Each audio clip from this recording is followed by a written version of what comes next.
रुको, सिर्फ एक सवाल। अगर आपको पता हो दुनिया ठीक 3 दिन बाद खत्म हो जाएगी और सिर्फ आप ही ये बात जानते हो, तो आप क्या करोगे? किसी को बताओगे? कोई यकीन नहीं करेगा। भाग जाओगे? कहाँ जाओगे? या खामोश रहोगे और कोई रास्ता ढूंढोगे? एक आदमी ने यही किया। 13 साल तक खामोश रहा, एक नॉवल पढ़कर। एक ऐसा नॉवल जिसमें दुनिया के खत्म होने का पूरा प्लान तफसील से लिखा था। और जिस दिन उसने नॉवल का आखिरी लफ्ज़ पढ़ा, वो दुनिया हकीकत बन गई। ये ORV है, ओमनीसिएंट रीडर्स व्यू पॉइंट, दुनिया का सबसे दिल हिला देने वाला मनुआ। और आज मैं आपको पूरी कहानी सुनाता हूँ। सियोल, जनूबी कोरिया, एक आम ऑफिस बिल्डिंग। सुबह की ट्रेन में लोगों का हजूम, शोर, भीड़, और उन सब के दरमियान एक आदमी, हेडफोन लगाए हुए, हाथ में फ़ोन, स्क्रीन पर एक नॉवल, ना किसी से बात, ना किसी से नजरें मिलाना, बस पढ़ रहा था। ये था किम दुक्चा, ऑफिस वर्कर, 28 साल का, औसत तनख्वाह, औसत जिंदगी। लेकिन उसके पास एक ऐसी चीज थी जो दुनिया में किसी के पास नहीं थी। 13 साल, पूरे 13 साल से वो एक ही नॉवल पढ़ रहा था, रोज, बगैर नागा। नॉवल का नाम था 3 Ways to Survive in a Ruined World, और पूरी दुनिया में इस नॉवल का सिर्फ एक ही रीडर था, किम दुक्चा। अब सोचो ये कितनी बड़ी बात है। कोई भी ये नॉवल नहीं पढ़ता था। 0 व्यूज, 0 कमेंट्स, 0 पॉपुलैरिटी। दुनिया ने उसे नज़रअंदाज कर दिया, लेकिन किम दुक्चा ने नहीं। और वो रोज पढ़ता था। क्यों? क्योंकि इस नॉवल में एक ऐसा किरदार था, यू जोंग-hyuk, जिसने किम दुक्चा को 3 साल की उम्र में जीना सिखाया था। किम दुक्चा का बचपन टूट जाने वाला था। बाप जालिम था, मारता था। स्कूल में बच्चे बुली करते थे। 15 साल की उम्र में किम दुक्चा ने स्कूल की खिड़की से बाहर झांका और उसने सोचा, क्या मैं छलांग लगा दूं? लेकिन उसने नॉवल का एक नया चैप्टर पढ़ा था, जिसमें यू जोंग-hyuk, नॉवल का हीरो, एक नामुमकिन सूरत हाल में भी नहीं टूटता। और किम दुक्चा ने खिड़की से हाथ हटा लिया। अगर यू जोंग-hyuk नहीं टूटा तो मैं क्यों टूटूं? यही नॉवल उसकी जिंदगी था, उसका सहारा, उसका दोस्त। और फिर 13 साल बाद आज उस ट्रेन में किम दुक्चा ने नॉवल का आखिरी चैप्टर खोला, आखिरी सफ़ा। पढ़ते पढ़ते उसकी आंखों में आंसू आ गए, और जिस लम्हे उसने आखिरी लफ्ज़ पढ़ा, फ़ोन की स्क्रीन गायब हो गई, ट्रेन रुक गई, लाइट्स बंद हो गईं। और ट्रेन के अंदर एक नीली होलोग्राफिक विंडो जाहिर हुई। Welcome to the apocalypse scenario. All humans have been selected as participants. वो दुनिया जो नॉवल में लिखी थी, अब इसी लम्हे हकीकत बन गई। ट्रेन के अंदर धमाका, लोग चीख रहे हैं, अंधेरा है, सब खौफजदा हैं। लेकिन किम दोगजा, वो पुरसुकून है। क्यों?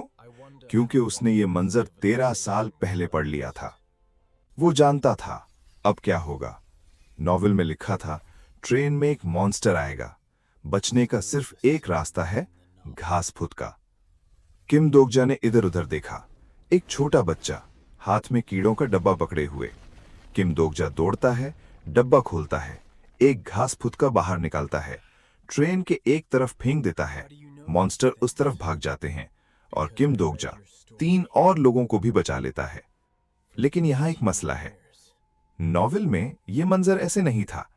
नॉवेल में यू जोंग-hyuk अकेला था इस ट्रेन में, लेकिन अब किम दोगजा यहां है और उसकी वजह से नॉवेल की कहानी बदल रही है। यू जोंग-hyuk कौन है?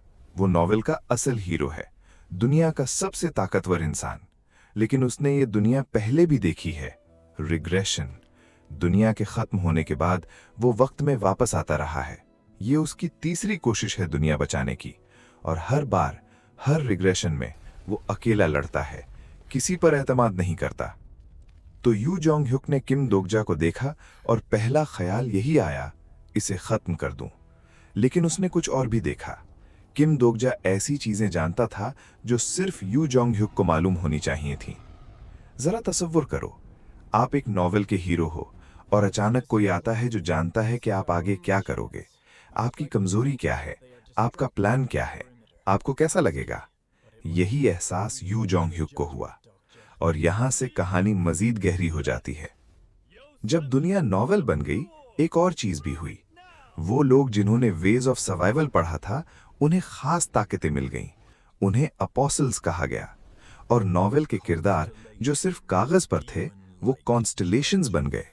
आसमान के सितारों जैसे वजूद लेकिन असल में वो अफसानवी हस्तियां थीं। जूस, हेडीज, कदीम बादशाह, लेजेंडरी जंगजू, ये सब अब ऊपर से इस दुनिया का खेल देख रहे हैं, और ये खेल उनकी तफरीह है। यानी हम उनके लिए सिर्फ अदाकार हैं। सिनेरियोज मुकम्मल करो, जिंदा रहो, उन्हें एंटरटेन करो, और अगर वो तुम्हें पसंद कर ले तो वो तुम्हारे स्पॉन्सर बन जाते हैं, ताकत देते हैं। यही है इस दुनिया का असल निजाम। कमदुकजा के पास एक खास स्किल आ गई, ऑमनिशेंट रीडर्स व्यू पॉइंट। ये स्किल उसे ये ताकत देती है कि वो नॉवेल के किसी भी किरदार के बारे में सब कुछ जान सके, उनके ख्यालात, एहसासात, छुपे हुए मंसूबे, मुस्तकबिल के एक्शंस। वो लोगों को लिटरली पढ़ सकता है।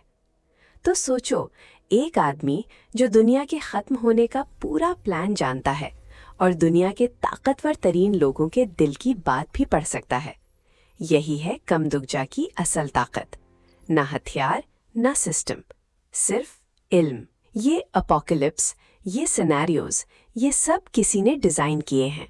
स्टार स्ट्रीम, एक कॉस्मिक सिस्टम, एक एल्गोरिदम, एक मशीन जो दुनिया के सिनेरियोज तय करती है।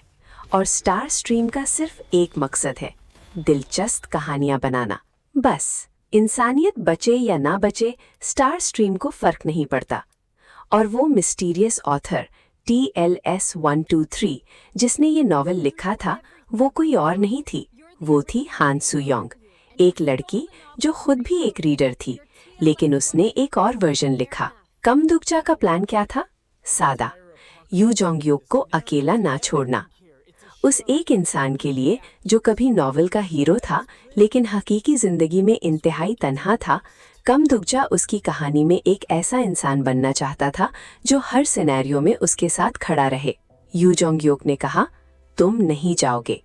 कमदुकजा ने जवाब दिया, तुम मुझे नहीं रोक सकते। क्यों? क्योंकि 13 साल पहले मैं एक खिड़की से गिरने वाला था और तुम्हारी कहानी ने मुझे रोक लिया। तुम खुशगवार एंडिंग डिजर्व करते हो, इसलिए। और कमदुकजा, वो अकेला इंसान जिसकी जिंदगी में सिर्फ एक नॉवेल था, उसकी अपनी कहानी एक ऐसी कहानी बन गई जिसे लोग हमेशा याद रखेंगे। और यहाँ मैं रुकता हूँ, क्योंकि यहाँ से असल कहानी शुरू होती है। बाकी सब पार्ट 2 में। अगर आपको ये वीडियो पसंद आई तो चैनल सब्सक्राइब करें, बेल आइकन जरूर दबाएं और नीचे कमेंट में बताएं, अगर आप कमदुकजा की जगह होते, क्या आप भी ये राज छुपाते या सबको सच बता देते? मैं हूं आपका होस्ट और ये थी ऑमनिशेंट रीडर्स व्यू पॉइंट की पहली पार्ट। अल्लाह हाफिज।